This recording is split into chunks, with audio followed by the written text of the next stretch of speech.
NDA की परीक्षा में पहली ही बार में सफलता पाते हुए एयरफोर्स में फ्लाइंग कमांडर के रूप में चयनित हुए संभाग मुख्यालय अंबिकापुर के मेधावी छात्र कृतिश मिश्रा से आइए हम बात करते हैं कि उन्होंने कैसे इस बड़ी उपलब्धि को हासिल किया और उन्होंने कैसे और किस तरीके से लक्ष्य की ओर बढ़ा और कामयाबी पाई। जैसे कि बचपन से मेरा लक्ष्य यही था कि मैं अपने देश के लिए कुछ करूं। मेरे जैसे पापा मेरे पुलिस विभाग में है, मेरी माता शिक्षा विभाग में है, मेरे मामा सब समाज सेवा में जुटे हुए हैं। तो बचपन से पारिवारिक माहौल ही मेरे को ऐसा मिला, तो मेरे अंदर भी कुछ करने की इच्छा आई।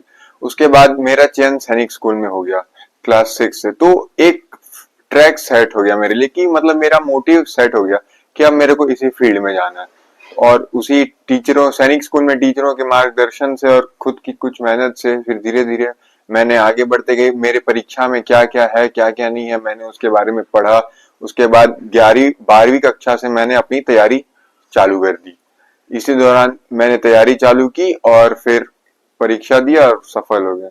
पहला स्टेज एनडीए की परीक्षा में जैसे होता है रिटन एग्जाम, उसमें आपको पहले रिटन एग्जाम क्लियर करना पड़ता है। उसके बाद 5 दिन का इंटरव्यू होता है जिसको हम लोग एसएसबी बोलते हैं, सर्विस सिलेक्शन बोर्ड, जहां आपका इंटरव्यू में फिर चयन होता है। उसके बाद आपको रिकमेंडेशन किया जाता है। फिर आपकी होती है मेडिकल परीक्षा।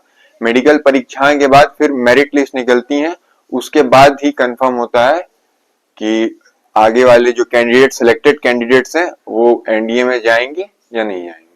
जाहिर सी बात है, अच्छा रैंक आया तो बहुत अच्छा लगा, मेहनत सफल हुई तो आदमी को अच्छा लगता है। किसी भी बच्चे को अगर किसी की भी रैंक अच्छी आएगी तो उसको लगता है कि उसकी मेहनत सफल हुई है, घर परिवार में खुशी का माहौल रहता है तो अच्छा लगता है, बहुत अच्छा लगता है। हम जैसे सैनिक स्कूल पढ़ाए बनाए इसलिए हैं ताकि वो एनडीए में अवसर बनवा सके। तो जो शिक्षा मैंने सैनिक स्कूल में ली, वहां की टीचरों ने जो दी, वहां के स्टाफ ने दी, वो मैं लिया। और 12वीं के बाद जैसे कि मतलब मैं स्कूल से जब मेरी 12th कंप्लीट हो गई, उसके बाद मैंने सेल्फ स्टडी से ही किया, रिवीजन और यूट्यूब की मदद से ही मैंने परीक्षा की तैयारी की थी। कोचिंग गया था जो कि आफ्पा में, मतलब नागपुर में है, आफ्पा एकेडमी का नाम है। आप अपने इस अभूतपूर्व कामयाबी के लिए किसे श्रेय देना चाहेंगे?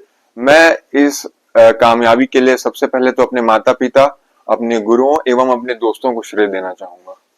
आप देश के युवाओं को और क्या संदेश देना चाहेंगे कि वो कैसे कामयाबी पा सकते हैं? मैं देश के सारे युवाओं को ये भी कहना चाहूंगा कि मतलब जैसे जो भी आपका करने का इच्छा हो, जो भी आपका लक्ष्य हो, जो भी आपका एम हो, उसके पीछे डिटरमाइन रहें, डेडिकेटेड रहें। थोड़े से भी फेलियर से हताश ना हो, उस पर निरंतर अभ्यास करते रहें, प्रैक्टिस करते रहें, क्योंकि आज नहीं तो कल सफलता मिलेगी मिलेगी। और हार नहीं मानना है, बस चलते रहना है, कंसिस्टेंट रहना है अपने लक्ष्य की ओर। बेटा शुरू में साईं बाबा में नर्सरी से क्लास 3 तक पढ़ा, उसके बाद अक्षर में, और क्लास 5 में रिनोसेंस में किया। वहीं से इसका सिलेक्शन क्लास 6 में सैनिक स्कूल में रहा।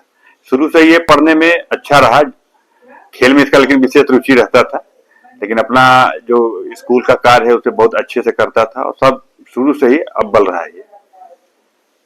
और इसकी सफलता से मैं तो गौरवान्वित ही हूँ, मेरे परिवार भी बहुत गौरवान्वित इस पल के लिए, और इसका श्रेय इसके मेहनत को देता हूँ कि इसने स्वयं के मेहनत से इस जगह को पाया है। तो इससे अपने आप परिवार बहुत खुशी और गौरवान्वित।